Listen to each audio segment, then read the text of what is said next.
Boa tarde a todos. É sempre uma alegria a gente estar aqui com tantas pessoas tão queridas. E eu pergunto, tem alguém chegando aqui pela primeira vez? Todos veteranos já, né? Então, hoje a nossa palestra o título é Semeadores, né? Número 62 da nossa Fonte Viva. E é uma palestra para a gente refletir bastante, porque ela trata, né, da parábola do semeador. E essa parábola, ela está no Evangelho segundo o Espiritismo, né, que a gente sabe que ele é organizado por assuntos. Então ele está no capítulo que tem o título de Sede Perfeitos, aonde Kardec, que organizou, não é, vai colocando ali, como ele diz, caracteres da perfeição, aquelas qualidades, não é, que nós devemos buscar.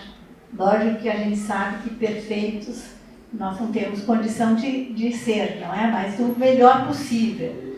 E no final do capítulo está essa parábola do semeador, que aí é muito interessante, ela está colocada nesse capítulo, né? E porque é um convite a nós desenvolvermos o nosso potencial máximo, né? Mesmo sabendo que não vamos chegar à plenitude da perfeição, né?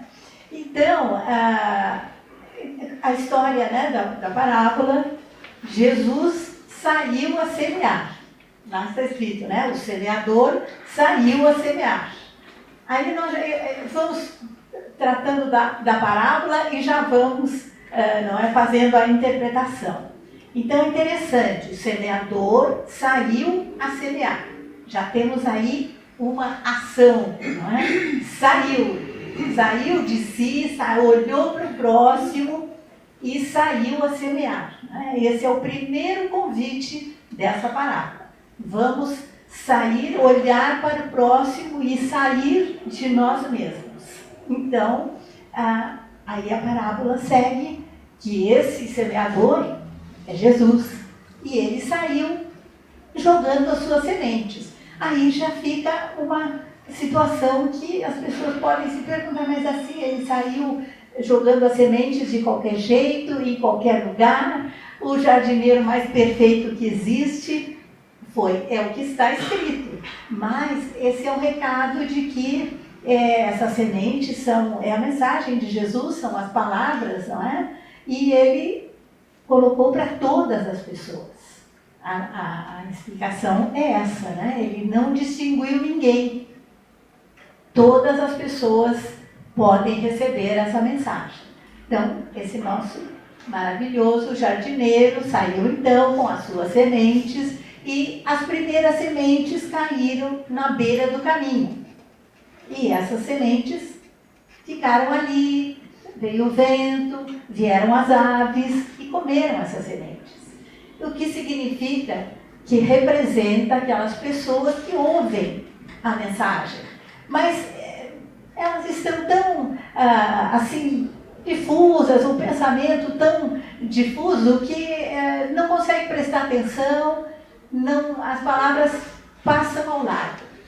E os pássaros estão por ali e comeram as sementes, né? Não vingaram. Aí vamos para o segundo lugar, onde o nosso maravilhoso jardineiro jogou as sementes, não é, que caíram entre as pedras. E o que acontece? Tem muito pouca terra, não é?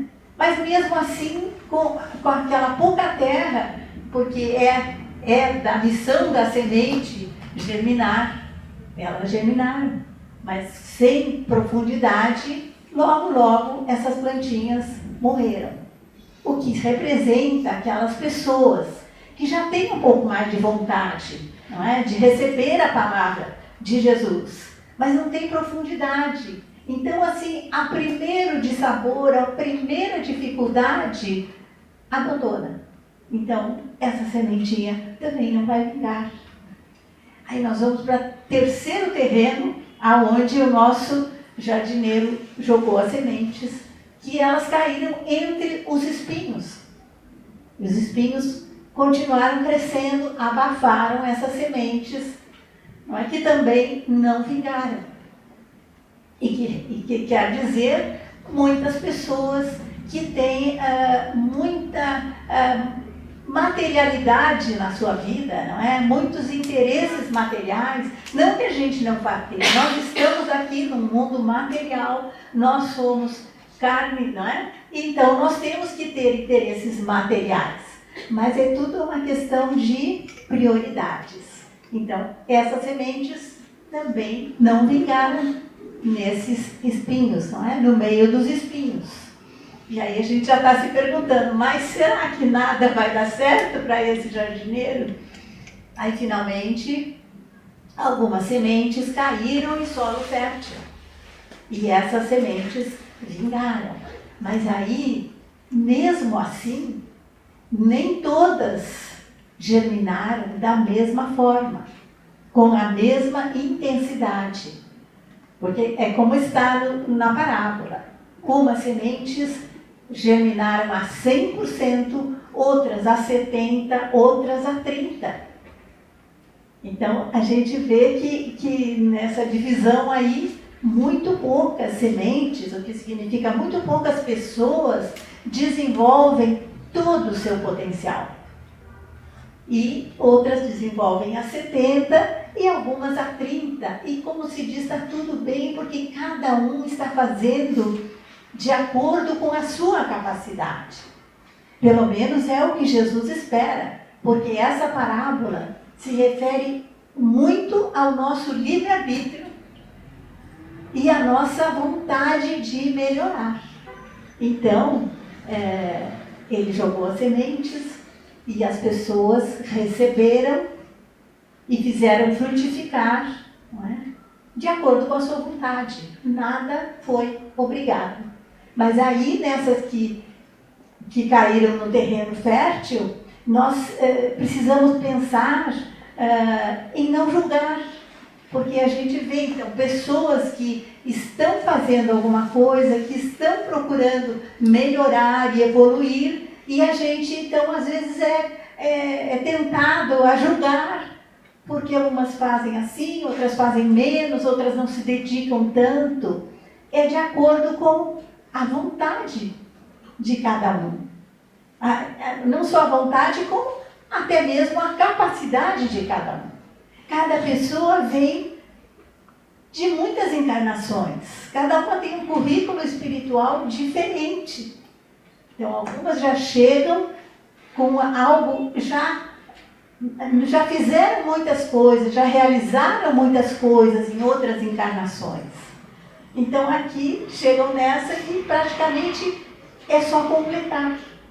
Outras não, ainda estão precisando aprender muitas coisas, realizar muitas coisas, concretizar muitas coisas, porque também é interessante. Muitas pessoas ficam com vontade de fazer alguma coisa, de melhorar, de evoluir, mas às vezes fica só no plano, não é? Fica só em projetos. E aqui é importante que sejam concretizadas essas ações.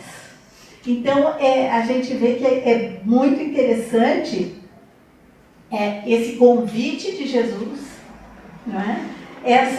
Eu achei interessante lendo isso ontem e hoje, essa questão de que a parábola já começa com uma contradição até, que o jardineiro saiu a semear e foi jogando assim as suas sementes, coisa que nenhum jardineiro já preparado, já não é experiente, não vai fazer assim, porque ele vai procurar direto o solo fértil.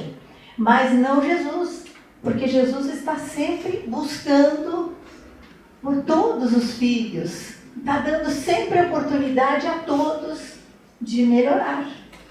Sempre jogando a sua semente, as suas palavras, e que muitas vezes nós estamos recebendo alguma semente, alguma palavra, mas às vezes não percebemos. Não é? Às vezes essa mensagem de Jesus, ela vem às vezes através de de recados de outras pessoas e às vezes nós não percebemos. Muitas vezes acontece isso.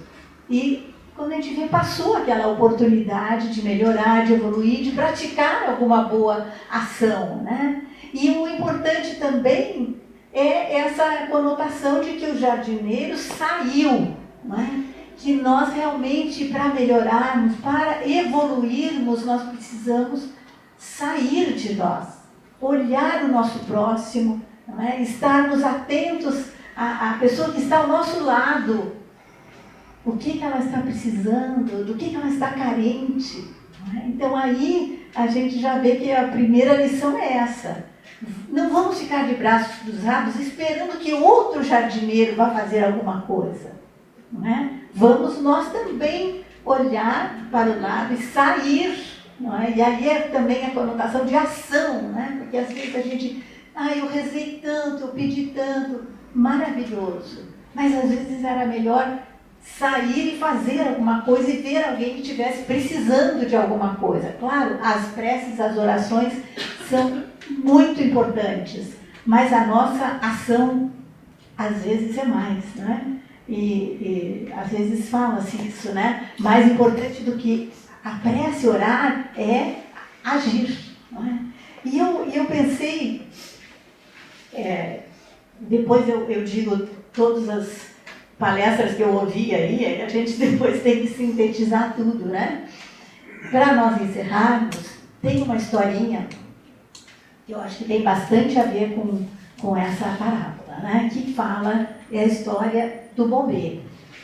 Talvez alguém já tenha ouvido essa historinha, né? Então, ele tinha uma mãe que estava em um hospital com o seu filho com leucemia, muito mal.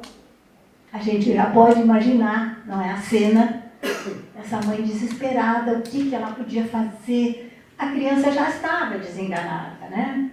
E essa criança queria muito, menino, ser bombeiro. Aí um dia a mãe estava tão desesperada, ela foi até o batalhão dos bombeiros e disse assim, será que não dava para ele dar uma volta no carro de bombeiros?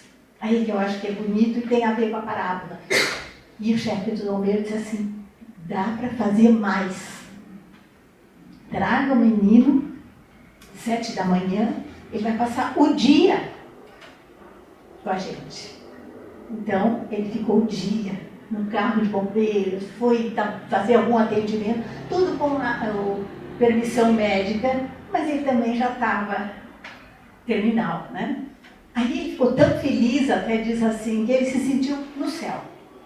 E até melhorou, tomou uma vitamina assim, melhorou, né? Mas passado o tempo, 2 meses, 3, pouco importa, ele estava de novo muito mal mesmo. Foi lá essa mãe de novo, desesperada. Será que podia um bombeiro ficar aqui junto com ele nessa hora? O chefe disse, nós podemos fazer mais. E aí combinaram no hospital, veio o carro de bombeiro, aquela escada, desceram, sei lá, 6 bombeiros, né? E o menino só olhando assim, mas mãe, eu sou um bombeiro. E o bombeiro disse, dos melhores. E ele partiu. Então, eu acho que é para a gente se perguntar se nós não podemos ainda fazer mais. Muito obrigada.